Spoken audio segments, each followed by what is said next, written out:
नारायणं नमस्कृत्य नरं चैव नरोत्तमं देवीं सरस्वतीं व्यासं ततो जयमुदीरयेत्।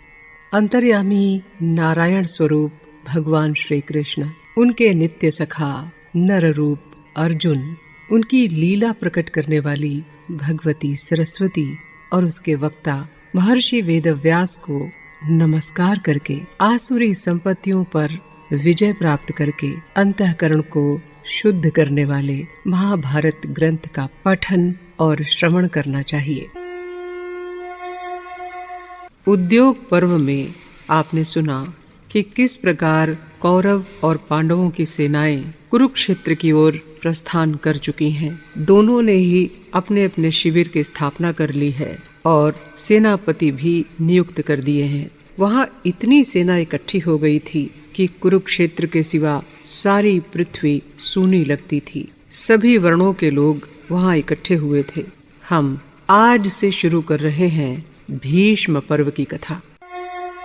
जब युद्ध का समय उपस्थित हुआ तो उन्होंने इस पहचान के लिए कि पांडव पक्ष का योद्धा कौन है, सबके नाम, आभूषण और संकेत निश्चित किए। युद्ध का अभिनंदन करने वाले पांचाल देशीय वीर दुर्योधन को देखकर हर्ष से भर गए और बड़े बड़े शंख तथा रणभेरियां बजाने लगे। इसके बाद कौरव, पांडव और सोमवंशी वीरों ने मिलकर युद्ध के कुछ नियम बनाए और उन युद्ध संबंधी धार्मिक नियमों का पालन सबके लिए अनिवार्य कर दिया। वे नियम इस प्रकार थे। प्रतिदिन युद्ध समाप्त होने पर हम लोग पहले की ही भांति आपस में प्रेम पूर्ण व्यवहार करें। कोई किसी के साथ छल कपट न करे। जो वाग युद्ध कर रहे हों उनका मुकाबला वाग युद्ध से ही किया जाए। जो सेना से बाहर निकल गए हों उनके ऊपर प्रहार न किया जाए। रथी रथी के साथ, हाथी सवार के साथ,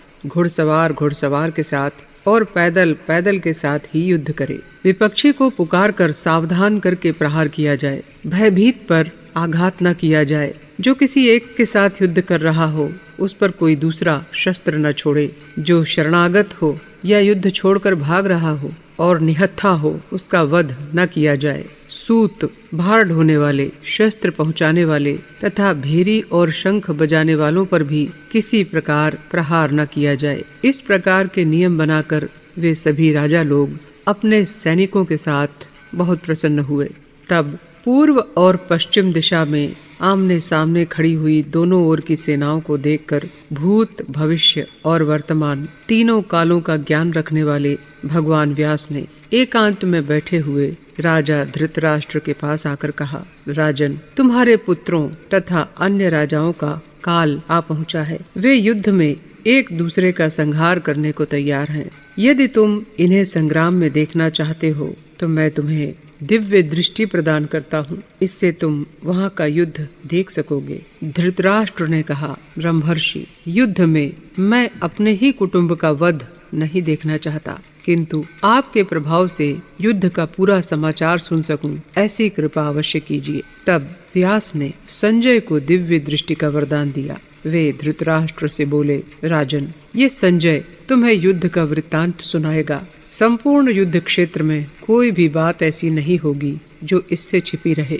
ये दिव्य दृष्टि से संपन्न और सर्वज्ञ हो जाएगा। मन में सोची हुई बात ही क्यों न हो, संजय को मालूम हो जाएगी। इसे शस्त्र नहीं काट सकेंगे, परिश्रम कष्ट नहीं पहुंचा सकेगा तथा ये इस युद्ध से जीता जागता निकल जाएगा। मैं इन कौरवों और पांडवों की कीर्ति का विस्तार करूंगा। तुम इनके लिए शोक न करना। युद्ध में जिस ओर धर्म होगा उसी पक्ष की विजय होगी।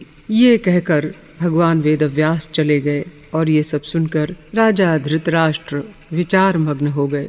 एक दिन की बात है, राजा धृतराष्ट्र चिंता में डूबे हुए बैठे थे। इसी समय संग्राम भूमि से लौटकर संजय उनके पास आया और बहुत दुखी होकर बोला, महाराज, शांतनु नंदन भीष्म जी युद्ध में मारे गए। जो समस्त योद्धाओं के शिरोमणि और सहारे थे, वे कौरवों के पितामह आज बाण शैया पर सो रहे हैं। धृतराष्ट्र बोले, संजय, ये समाचार सुनकर मेरे हृदय में बड़ी पीड़ा हो रही है। जिस समय वे युद्ध के लिए अग्रसर हुए थे उस समय कौन उनके पीछे गया? संजय ने कहा, जब दोनों ओर की सेनाएं तैयार होकर व्यूह के आकार में खड़ी हो गईं, तब दुर्योधन ने दुशासन से कहा, दुशासन, भीष्म जी की रक्षा के लिए जो रथ नियत है उन्हें तैयार कराओ। इस युद्ध में भीष्म जी की रक्षा से बढ़कर हम लोगों के लिए दूसरा कोई काम नहीं है। शुद्ध हृदय वाले पितामह ने पहले से ही ये कह रखा था कि शिखंडी को नहीं मारूंगा। मेरे सभी सैनिक शिखंडी का वध करने के लिए तैयार रहें। राजन, कौरवों की इतनी बड़ी सेना का ऐसा संगठन न मैंने कभी पहले देखा था न सुना था। आपकी सेना को व्यूह रचना पूर्वक सुसज्जित देखकर युधिष्ठिर ने अर्जुन से कहा, तात, महर्षि बृहस्पति के वचन से ये बात ज्ञात होती है कि यदि शत्रु की अपेक्षा अपनी सेना थोड़ी हो तो उसे सूची मुख नामक व्यूह की रचना करनी चाहिए। हम लोगों की ये सेना शत्रुओं के मुकाबले में बहुत थोड़ी है, इसलिए तुम व्यूह रचना करो। ये सुनकर अर्जुन ने युधिष्ठिर से कहा, महाराज, मैं आपके लिए वज्र नामक दुर्भेद्य व्यूह की रचना करता हूँ। ये इंद्र का बताया हुआ दुर्जय व्यूह है। भीमसेन इस व्यूह में हम लोगों के आगे रहकर युद्ध करेंगे। ऐसा कहकर धनंजय ने वज्र व्यूह की रचना की। सेना को व्यूह आकार में खड़ी देखकर अर्जुन शीघ्र ही शत्रुओं की ओर बढ़ा। भीमसेन, धृष्टद्युम्न, नकुल, सहदेव और धृष्टकेतु ये उस सेना के आगे चल रहे थे। अर्जुन ने जिसकी रचना की थी वो वज्रव्यूह भय की आशंका से शून्य था। उसके सब ओर मुख थे, देखने में बड़ा भयानक था। स्वयं अर्जुन गांडीव धनुष हाथ में लेकर उसकी रक्षा कर रहे थे। राजा युधिष्ठिर ने भीष्म का मुकाबला करने के लिए व्यूहाकार में खड़ी हुई अपनी सेना को आगे बढ़ने की आज्ञा दी। जब वे उस रथ पर सवार हुए तो उनके पुरोहित शत्रुओं का नाश हो ऐसा कहकर आशीर्वाद देने लगे। भीमसेन ने आपके पुत्रों का संहार करने के लिए बड़ा भयानक रूप धारण किया। उसे देखकर आपके योद्धा घबरा उठे और भय के मारे उनका साहस जाता रहा। इधर भगवान श्री कृष्ण ने अर्जुन से कहा, नरश्रेष्ठ, ये जो अपनी सेना के मध्य भाग में खड़े हो सिंह के समान हमारे सैनिकों को देख रहे हैं, ये ही कुरुकुल की ध्वजा फहराने वाले भीष्म जी हैं। जैसे मेघ सूर्य को ढक लेता है उसी प्रकार ये सेनाएं इन महानुभावों को घेर कर खड़ी हैं। तुम पहले इन सेनाओं को मारकर फिर भीष्म जी के साथ युद्ध की इच्छा करना। युद्ध के आरंभ में शत्रुओं को पराजित करने के लिए पवित्र होकर तुम दुर्गा देवी की स्तुति करो। भगवान वासुदेव की ऐसी आज्ञा देने पर अर्जुन रथ से नीचे उतरे और हाथ जोड़कर दुर्गा का स्तवन करने लगे। मंदराचल पर निवास करने वाली सिद्धों की सेना नेत्री आर्ये, तुम्हें बारंबार नमस्कार है। तुम ही कुमारी, काली, कपाली, कपिला, कृष्ण पिंगला, भद्रकाली और महाकाली आदि नामों से प्रसिद्ध हो। तुम्हें बारंबार प्रणाम है। दुष्टों पर प्रचंड कोप करने के कारण तुम चंडी कहलाती हो। भक्तों को संकट से तारने के कारण तारिणी हो। मैं तुम्हें प्रणाम करता हूँ। तुम ही विजया और जया के नाम से विख्यात हो। नाना प्रकार के आभूषण तुम्हारे अंगों की शोभा बढ़ाते हैं। नंद गोप के वंश में तुमने अवतार लिया है, इसलिए गोपेश्वर श्री कृष्ण की तुम छोटी बहन हो। गुण और प्रभावों में सर्वश्रेष्ठ हो। महिषासुर का रक्त बहाकर तुम्हें बड़ी प्रसन्नता हुई थी। तुम कुशिक गोत्र में अवतार लेने के कारण कौशिकी नाम से भी प्रसिद्ध हो। मैं तुम्हें बारंबार प्रणाम करता हूँ। युद्ध भूमि में सिद्ध और चारण तुम्हारा दर्शन करते हैं। अर्जुन की ऐसी भक्ति देखकर मनुष्यों पर दया करने वाली देवी भगवान श्री कृष्ण के सामने आकाश में प्रकट हुई और बोली, पांडुनंदन, तुम थोड़े ही दिनों में शत्रुओं पर विजय प्राप्त करोगे। तुम साक्षात नर हो। नारायण तुम्हारे सहायक हैं। तुम्हें कोई दबा नहीं सकता। तुम युद्ध में वज्रधारी इंद्र के लिए भी अजेय हो। ये वर देकर देवी क्षण भर में अंतर्धान हो गईं। अर्जुन फिर रथ में आ बैठे। कृष्ण और अर्जुन एक ही रथ पर सवार थे। वे अपने दिव्य शंख बजाने लगे। उस समय राजा दुर्योधन ने व्यूह रचना युक्त पांडवों की सेना को देखकर द्रोणाचार्य के पास जाकर कहा, आचार्य, आपके बुद्धिमान शिष्य द्रुपद पुत्र धृष्टद्युम्न द्वारा व्यूह आकार में खड़ी हुई पांडुपुत्रों की इस भारी सेना को देखिए। दुर्योधन के हृदय में हर्ष उत्पन्न करते हुए प्रतापी पितामह भीष्म ने उच्च स्वर से सिंह की दहाड़ के समान गरज कर शंख बजाया।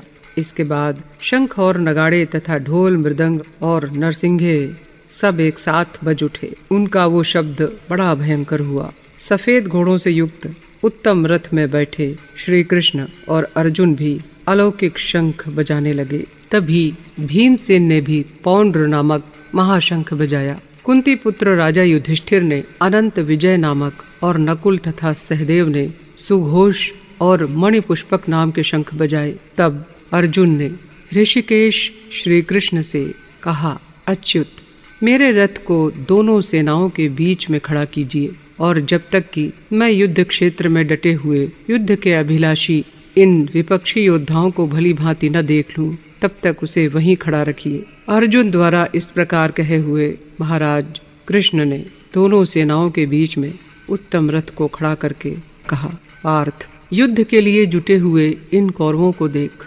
पृथा पुत्र अर्जुन ने उन दोनों ही सेनाओं में स्थित ताऊ चाचों को, दादों परदादों को, गुरुओं को, मामाओं को, भाइयों को, पुत्रों को, पौत्रों को तथा मित्रों को, ससुरों को और सुहृदों को भी देखा। उन उपस्थित संपूर्ण बांधवों को देखकर वे कुंती पुत्र अर्जुन शोक करते हुए कहने लगे, कृष्ण, युद्ध क्षेत्र में डटे हुए युद्ध के अभिलाषी इस स्वजन समुदाय को देखकर मेरे अंग शिथिल हुए जा रहे हैं और मुंह सूखा जा रहा है। मेरे हाथ से गांडीव धनुष गिरा जा रहा है। हे केशव, मैं लक्षणों को भी विपरीत ही देख रहा हूँ तथा युद्ध में स्वजन समुदाय को मारकर कल्याण भी नहीं देखता। कृष्ण, मैं न तो विजय चाहता हूँ और न राज्य तथा सुखों को ही। हमें जिनके लिए राज्य, भोग और सुख आदि अभीष्ट हैं, वे ही ये सब धन और जीवन की आशा को त्याग कर युद्ध में खड़े हैं। अर्जुन इस प्रकार कहकर बाण सहित धनुष को त्याग कर रथ के पिछले भाग में बैठ गए। तब भगवान श्री कृष्ण ने अर्जुन से कहा, अर्जुन, तुझे असमय ये मोह किस हेतु से प्राप्त हुआ है? क्योंकि न तो ये श्रेष्ठ पुरुषों द्वारा आचरित है, न स्वर्ग को देने वाला है और न ही कीर्ति को करने वाला है। इसलिए अर्जुन, नपुंसकता को मत प्राप्त हो। तुझमें ये उचित नहीं जान पड़ती, परंतु हृदय की तुच्छ दुर्बलता को त्याग कर युद्ध के लिए खड़ा हो जा। अर्जुन ने कहा, मधुसूदन, जो साधन निश्चय ही कल्याणकारक हो वो मेरे लिए कहिए। तब भगवान ने हंसते हुए अर्जुन से कहा, अर्जुन, तू शोक न करने योग्य मनुष्यों के लिए शोक करता है और पंडितों के से वचन को कहता है, परंतु जिनके प्राण चले गए हैं उनके लिए और जिनके प्राण नहीं गए हैं उनके लिए भी पंडित जन शोक नहीं करते। न तो ऐसा ही है कि मैं किसी काल में नहीं था या तू नहीं था अथवा ये राजा लोग नहीं थे, और न ऐसा ही है कि इससे आगे हम सब नहीं रहेंगे। जैसे जीवात्मा की इस देह में बालकपन, जवानी और वृद्धावस्था होती है, वैसे ही अन्य शरीर की प्राप्ति होती है। इस विषय में धीर पुरुष मोहित नहीं होता। कुंती पुत्र, सर्दी, गर्मी और सुख दुख को देने वाले इंद्रिय और विषयों के संयोग तो उत्पत्ति विनाशशील और अनित्य हैं। इसलिए भारत, तू उनको सहन कर, क्योंकि पुरुष श्रेष्ठ दुख सुख को समान समझने वाले जिस धीर पुरुष को ये इंद्रिय और विषयों के संयोग व्याकुल नहीं करते, वो मोक्ष के योग्य होता है। जैसे मनुष्य पुराने वस्त्रों को त्याग कर दूसरे नए वस्त्रों को ग्रहण करता है, वैसे ही जीवात्मा पुराने शरीरों को त्याग कर दूसरे नए शरीरों को प्राप्त होता है। इस आत्मा को शस्त्र काट नहीं सकते, आग जला नहीं सकती, इसको जल नहीं गला सकता और वायु भी नहीं सुखा सकता, क्योंकि ये आत्मा अच्छेद्य है। ये आत्मा अदाह्य है, अक्लेद्य है और निसंदेह अशोष्य है तथा ये आत्मा नित्य, सर्वव्यापी, अचल, स्थिर रहने वाला और सनातन है। इसलिए इस आत्मा को इस प्रकार से जानकर तू शोक करने के योग्य नहीं है, क्योंकि जन्मे हुए की मृत्यु निश्चित है और मरे हुए का जन्म निश्चित है। इससे भी इस बिना उपाय वाले विषय में तू शोक करने के योग्य नहीं है। पार्थ, ये बुद्धि तेरे लिए ज्ञान योग के विषय में कही गई और अब तू इसको कर्म योग के विषय में सुन।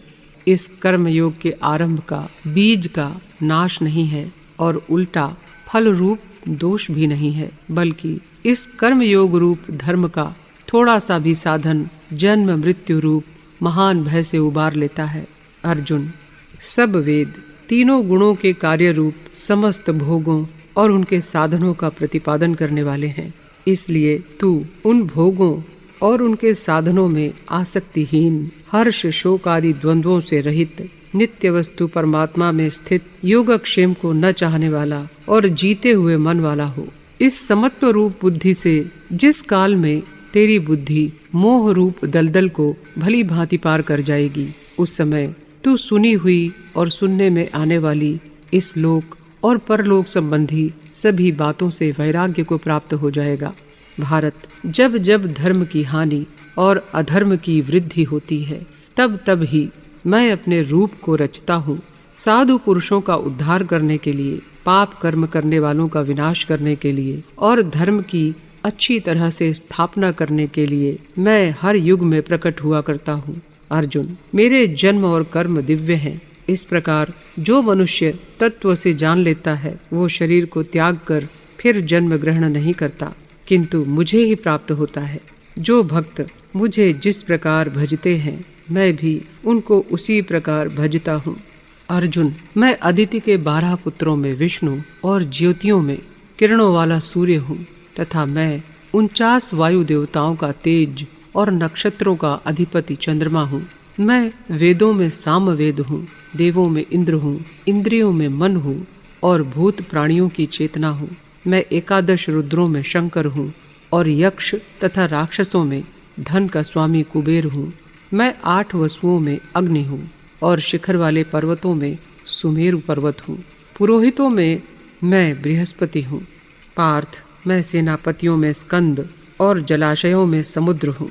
मैं महर्षियों में भृगु और शब्दों में ओंकार हूँ। सब प्रकार के यज्ञों में जप यज्ञ और स्थिर रहने वालों में हिमालय हूँ। मैं सब वृक्षों में पीपल का वृक्ष, देवर्षियों में नारद मुनि, गंधर्वों में चित्ररथ और सिद्धों में कपिल मुनि हूँ। मैं अक्षरों में अकार हूँ और समासों में द्वंद्व नामक समास हूँ। मेरी दिव्य विभूतियों का अंत नहीं है। मैंने अपनी विभूतियों का ये विस्तार तो तेरे लिए संक्षेप से कहा है। जो जो भी विभूति युक्त, कांति युक्त और शक्ति युक्त वस्तु है, उसको तू मेरे तेज की अंश की ही अभिव्यक्ति जान। अथवा अर्जुन, इस बहुत जानने से तेरा क्या प्रयोजन है? मैं इस संपूर्ण जगत को अपनी योग शक्ति के एक अंश मात्र से धारण करके स्थित हूँ। अर्जुन ने कहा, परमेश्वर, आप अपने आप को जैसा कहते हैं ये ठीक है, परंतु पुरुषोत्तम, आपके ज्ञान, ऐश्वर्य, शक्ति, बल, वीर्य और तेज से युक्त ऐश्वर्य रूप को मैं प्रत्यक्ष देखना चाहता हूँ। प्रभु, यदि मेरे द्वारा आपका वो रूप देखा जाना शक्य है, तो योगेश्वर, उस अविनाशी स्वरूप का मुझे दर्शन कराइए। भगवान बोले, पार्थ, अब तू मेरे सैकड़ों, हजारों नाना प्रकार के और नाना वर्ण तथा नाना आकृति वाले अलौकिक रूपों को देख। मुझ में अदिति के 12 पुत्रों को, 8 वसुओं को, 11 रुद्रों को, दोनों अश्विनी कुमारों को और 49 मरुदगणों को देख, और भी बहुत से पहले न देखे हुए आश्चर्यमय रूपों को देख। अर्जुन, अब इस मेरे शरीर में एक जगह स्थित चराचर सहित संपूर्ण जगत को देख, तथा जो कुछ देखना चाहता है वो देख, परंतु मुझको तू इन अपने प्राकृत नेत्रों द्वारा देखने में निसंदेह समर्थ नहीं है। इसीलिए मैं तुझे दिव्य चक्षु देता हूँ, उससे तू मेरी ईश्वरीय योग शक्ति को देख। इस प्रकार कहकर भगवान ने अर्जुन को परम ऐश्वर्य युक्त दिव्य स्वरूप दिखलाया।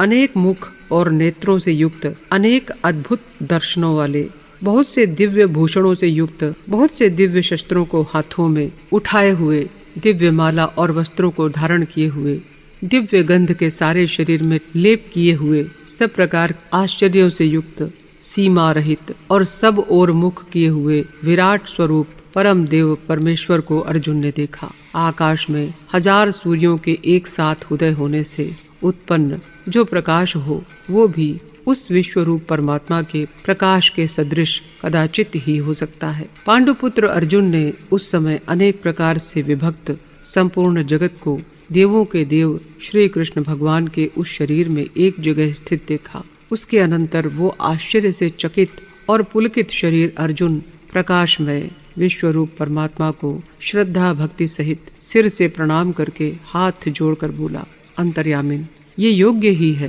कि आपके नाम, गुण और प्रभाव के कीर्तन से ये जगत अति हर्षित हो रहा है और अनुराग को भी प्राप्त हो रहा है। मैं पहले न देखे हुए आपके इस आश्चर्यमय रूप को देखकर हर्षित हो रहा हूँ और मेरा मन भय से अति व्याकुल भी हो रहा है। इसलिए आप उस अपने चतुर्भुज विष्णु रूप को ही मुझे दिखाइए। हे सहस्त्रबाहो, आप उसी चतुर्भुज रूप से प्रकट होइए। इस प्रकार भगवान ने फिर अपने चतुर्भुज रूप को दिखाया और फिर महात्मा श्री कृष्ण ने सौम्य मूर्ति होकर इस भयभीत अर्जुन को धीरज बंधाया। अर्जुन ने कहा, जनार्दन, आपके इस अति शांत मनुष्य रूप को देखकर अब मैं स्थित चित्त हो गया हूँ और अपनी स्वाभाविक स्थिति को प्राप्त हो गया हूँ। हे अच्युत, आपकी कृपा से मेरा मोह नष्ट हो गया। मैंने स्मृति प्राप्त कर ली है। अब मैं संशय रहित होकर स्थित हूँ। तब अर्जुन को बाण और गांडीव धनुष धारण किए हुए देखकर महारथियों ने फिर सिंहनाद किया। उस समय पांडव, सोमक और उनके अनुयायी दूसरे राजा लोग प्रसन्न होकर शंख बजाने लगे। दोनों ओर की सेना को युद्ध के लिए तैयार देखकर महाराज युधिष्ठिर अपने कवच और शस्त्रों को छोड़कर रथ से उतर पड़े और हाथ जोड़े हुए बड़ी तेजी से पितामह भीष्म की ओर देखते हुए पैदल ही चल दिए। उन्हें इस प्रकार जाते देख अर्जुन भी रथ से कूद पड़े और सब भाइयों के साथ उनके पीछे पीछे चल दिए। भगवान श्री कृष्ण तथा दूसरे मुख्य राजा भी बड़ी उत्सुकता से उनके पीछे हो लिए। तब अर्जुन ने कहा, राजन, आप हमें छोड़कर पैदल ही शत्रु की सेना में क्यों जा रहे हैं? भीम ने कहा, राजन, शत्रु पक्ष के सैनिक कवच धारण किए हुए युद्ध के लिए तैयार खड़े हैं। ऐसी स्थिति में आप कहाँ जाना चाहते हैं? नकुल ने कहा, महाराज, आप हमारे बड़े भाई हैं। आपके इस प्रकार जाने से हमारे हृदय में बड़ा भय हो रहा है। बताइए तो सही, आप कहाँ जाएंगे? सहदेव ने पूछा, राजन, इस महाभयावनी रणस्थली में आ जाने पर आप हमें छोड़कर इन शत्रुओं की ओर कहाँ जा रहे हैं? भाइयों के इस प्रकार पूछने पर महाराज युधिष्ठिर ने कोई उत्तर नहीं दिया और चुपचाप चलते रहे। तब श्री कृष्ण ने हंसकर कहा, मैं इनका अभिप्राय समझ गया हूँ। ये भीष्म, द्रोण, कृप और शल्य आदि सब गुरुजनों से आज्ञा लेकर शत्रुओं के साथ युद्ध करेंगे। महाराज युधिष्ठिर शत्रुओं की सेना के बीच में होकर भीष्म जी के पास पहुँचे और दोनों हाथों से उनके चरण पकड़कर कहने लगे, अजेय पितामह, मैं आपको प्रणाम करता हूँ। मुझे आपसे युद्ध करना होगा।